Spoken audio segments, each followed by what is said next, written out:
Bien-aimés frères et sœurs, vous connaîtrez la vérité et la vérité vous affranchira. Ça, c'est pas moi qui le dis, c'est la Bible qui le dit.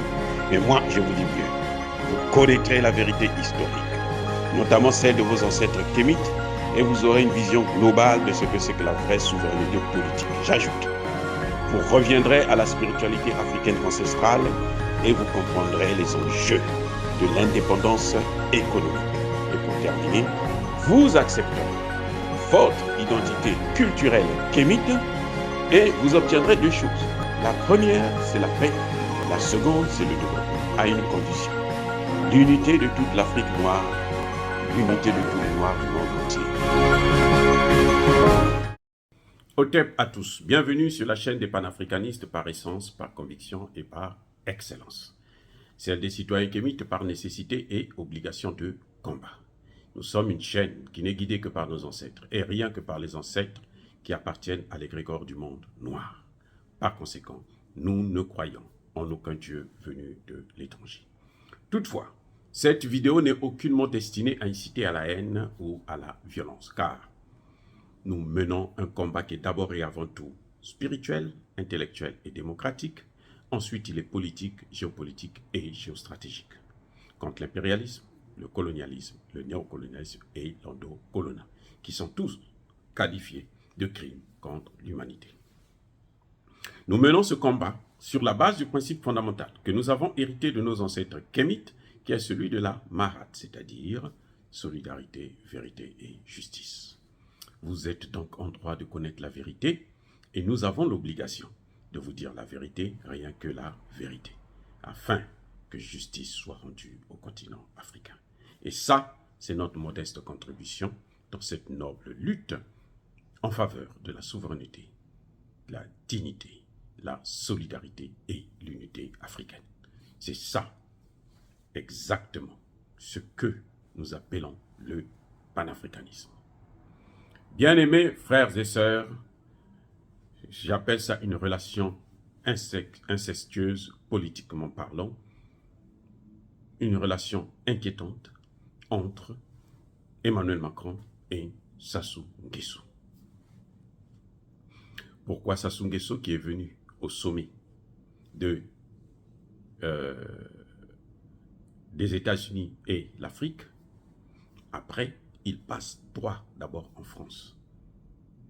Après un bref passage au FMI, où malheureusement on ne lui a pas donné de l'argent, ce qui est avantageux pour le Congo, parce que nous n'avons pas besoin encore de dette abyssale. Nous n'avons pas besoin de nyongologie au Congo. Ça suffit.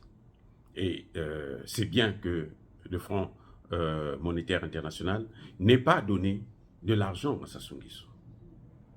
Il est parti en France, certainement pour solliciter le soutien de la France, pour que la France puisse demander, intervenir auprès des autorités du FMI, afin qu'ils puissent endetter encore plus le Congo.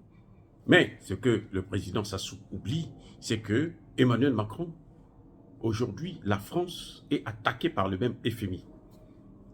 Le FMI est en train de regarder parce que les Français qui ont longtemps dirigé le FMI ont bousillé l'organisation.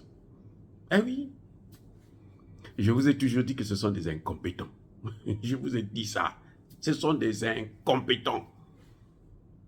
La preuve, le directeur du FMI, Dominique Strauss-Kahn, a été conseiller de Sassou Nguesso. Il est venu là plonger le Congo dans une dette insoutenable en moins de 4 ans.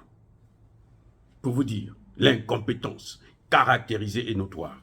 Sassou Nguesso avait fait confiance à lui parce qu'il se disait que, bon, ben, écoutez, c'est un grand économiste, on parlait de lui comme étant le meilleur et tout, et au fond, là, zéro, nul.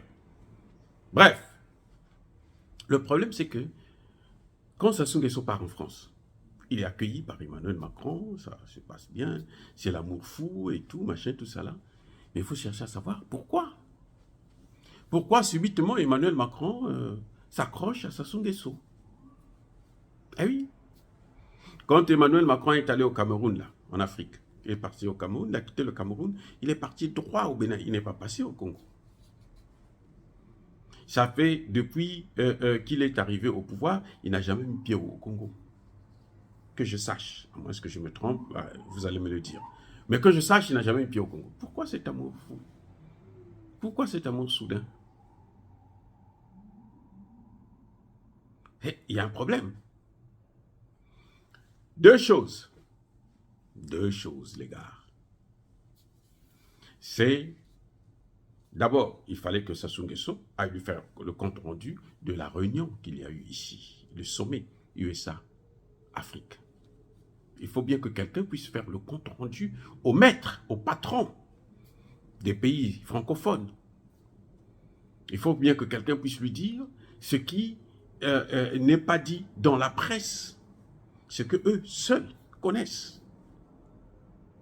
Les tenants et les aboutissants, les dessous de table. Qu'est-ce qui s'est passé? Qu'est-ce qui a filtré? Quelles sont les grandes décisions?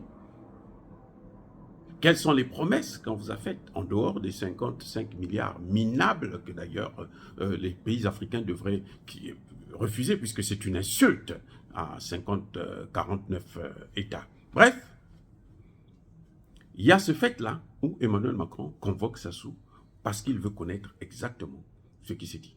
Il veut le rapport détaillé. La France fonctionne comme ça.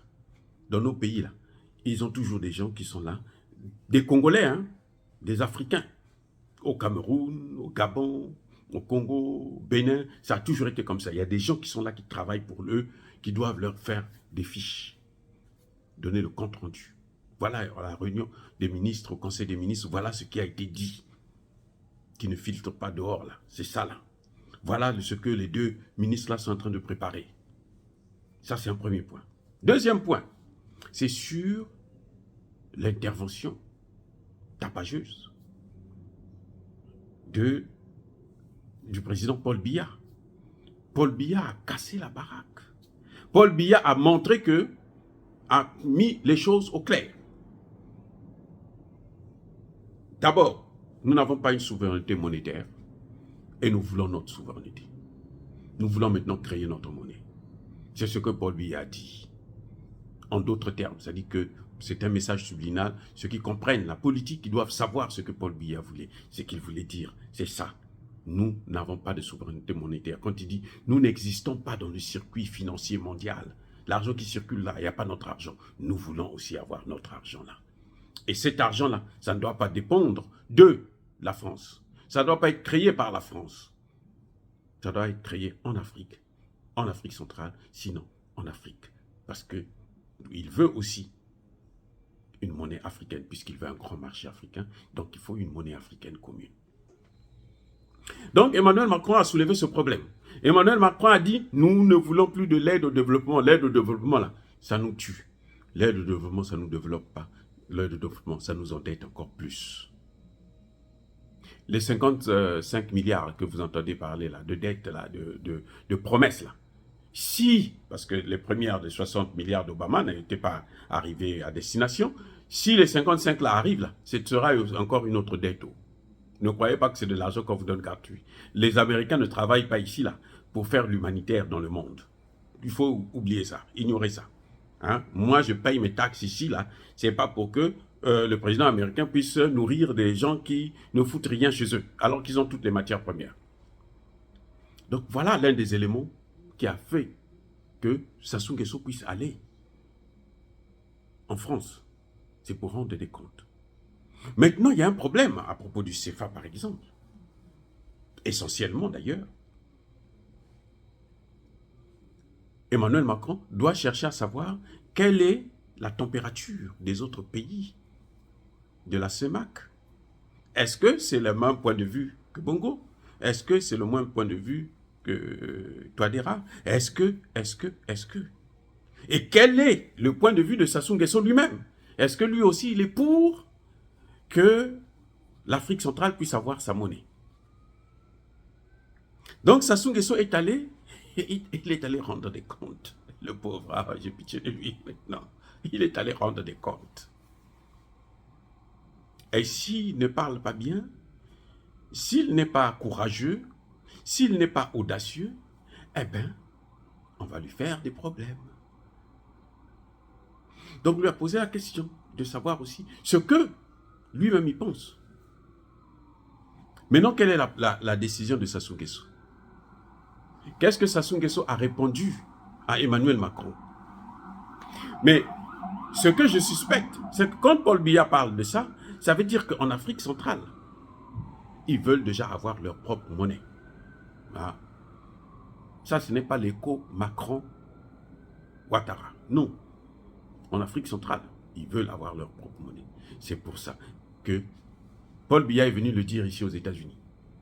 Il y a des gens qui le critiquent, qui l'insultent, qui passent leur temps à dire qu'il a fait honte. Non, Paul Biya a dit ce que nous avons voulu entendre. Maintenant, nous attendons le passage à l'acte. Paul Biya, c'est le plus vieux des présidents africains. En tout cas, en Afrique centrale. Donc, quand il a parlé comme ça, c'est qu'il connaît le point de vue des autres. Du Tchadien, de l'Équato-Guinéen, du Gabonais, du Congolais, ainsi de suite. Donc Sassou est allé là-bas. Il avait chaud, le pauvre. Il avait chaud. Il avait chaud. Eh oui. Parce que la France est en perte de vitesse, c'est inévitable. Même si Sassou Nguesso est parti là-bas pour essayer de voir comment il peut le trahir, c'est impossible.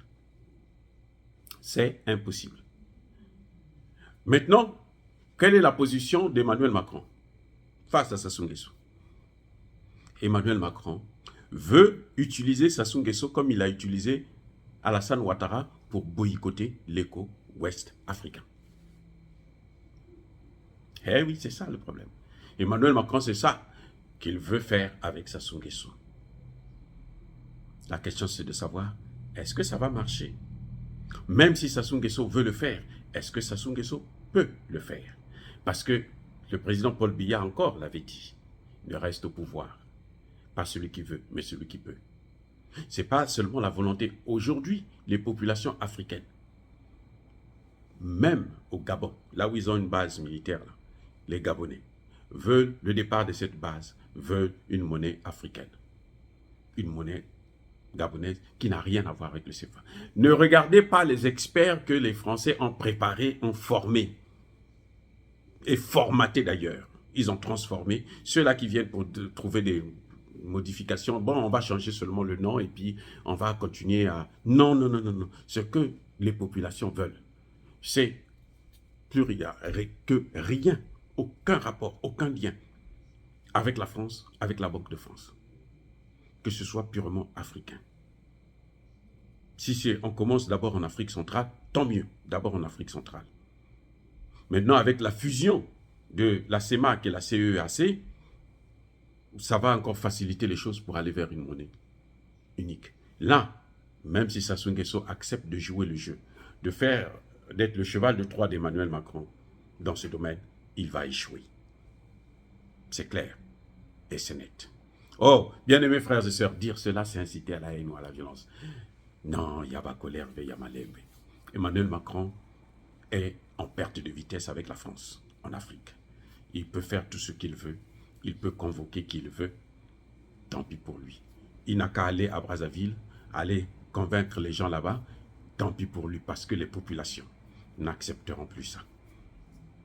C'est clair. Soyez bénis. Je persiste et je signe par le Dieu des Kémites et par nos ancêtres angélisés. Et que tous ceux qui persécutent l'Afrique, tous ceux qui le déstabilisent et le pillent, qu'ils soient noirs ou qu'ils soient blancs, qu'ils soient punis, maudits, détruits, neutralisés, effacés par le Dieu des Kémites et par nos ancêtres angélisés. J'ai dit, et comme d'habitude, j'assume.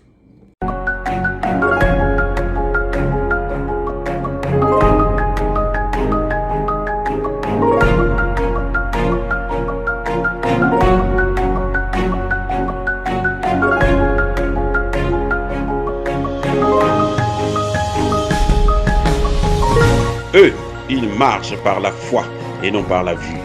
Mais moi, je vous conseille vivement de marcher par la connaissance scientifique et historique, notamment celle de nos ancêtres kémites, par les 5 sens et par l'intelligence. À vous, à Pierre.